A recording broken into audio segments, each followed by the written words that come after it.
It was good, son. It's your boy Eon. You already know me, and this is Forever Slow Stroking the podcast, episode 88. Thank you all for tuning in, son. Today we're going to be going over some Chinese stock updates.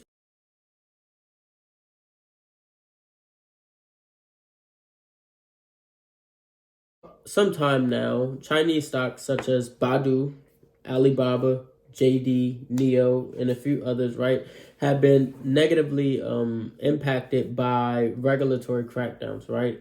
And because of these crackdowns, Chinese companies could face being delisted. And basically, the reason being is that regulatory members or, companies feel like, look, you guys are out of compliance.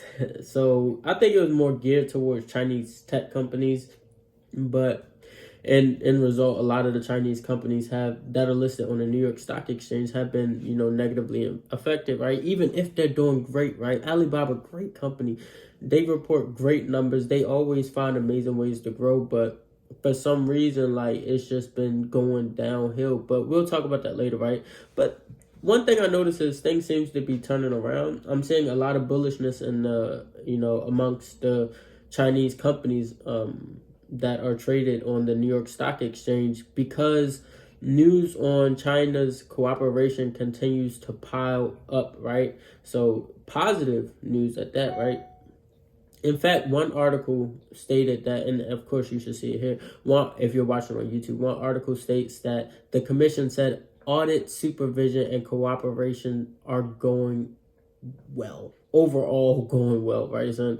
So, yeah, that's what he said, right? Commission said audit, supervision, and cooperation are overall going well. I want to make sure I said it clearly because, I kind of messed it up the first time, but that's that, right? In addition to the positive, regulatory news, companies such as Alibaba are increasing their share buybacks, right, son? And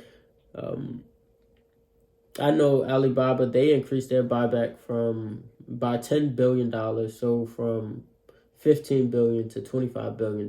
There are other companies that have increased their share buybacks, but me personally, the main company that I'm really focused on is Alibaba. I don't know why. Alibaba just seems to be the most logical company to trade on the New York Stock Exchange. Whether it's bullish or bearish, I still think it's a good company, right? So let's get into what a buyback is. A buyback is when a company purchases shares of its own stock, which reduces the numbers of shares available in the market, right? And that number is typically, called shares outstanding, right, son?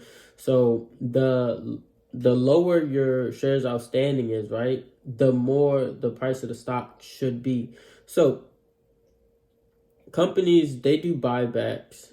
When companies do buybacks, they typically believe that the stock is undervalued, right? And you can find this information on, Investopedia, but, I put my own twist to it. But they feel like the stock is undervalued, which presents a great buying opportunity. This is something that is practiced amongst many, I would say, big time investors. Even Warren Buffett is doing it, right, son? When he feels like his company is undervalued, he's like, look, we're going to do some buybacks. As long as our numbers are good, we're going to do buybacks because this is a great time to buy. And I think that's how Warren Buffett got started, right, son? Bought companies that he felt like had, superior upside, completely undervalued. And from that, he's a billionaire now, right, son? One of the most sought out investors for making financial decisions in the stock market and in life. Also, a company, when they do a buyback, they believe that the buyback will increase the share price. This theory is based off of supply and demand. So the less supply is available, assuming that you have a positive demand that's existing, the higher the prices that people are willing to pay for a security. And in terms of a stock, there's a low float. So people typically look at low floats, especially when they do their scanners. They say, hey, look, this is a low float, so we're going to buy this low float stock because it could potentially short squeeze and then pop and go stupid, dumb, crazy, retarded, right? I'm looking at Alibaba, right? There's many gaps on the charts, on the daily chart. You can look at the weekly chart. There's some gaps there, but overall, there are many gaps on the Alibaba chart, and all gaps get filled. You know that. But if Alibaba gets delisted, the gap will never get filled.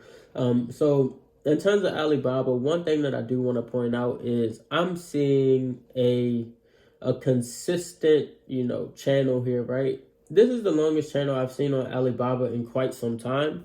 To be honest with you, I haven't seen a consistent halt of prices in Alibaba, I would say since 2020. Since 2020, I haven't seen a consistent hold in prices on Alibaba. So this consolidation that we've been seeing since about the December 3rd, 2021 to now, I mean, it did pop out of the channel, but it's back in that joint, right, son?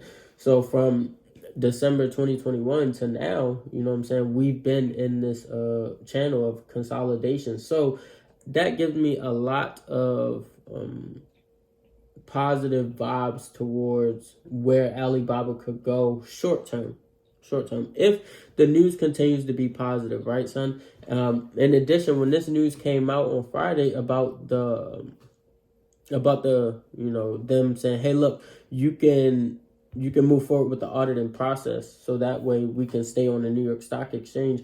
Companies like BIDU shot up in the morning. BIDU was it was nearly $145, right?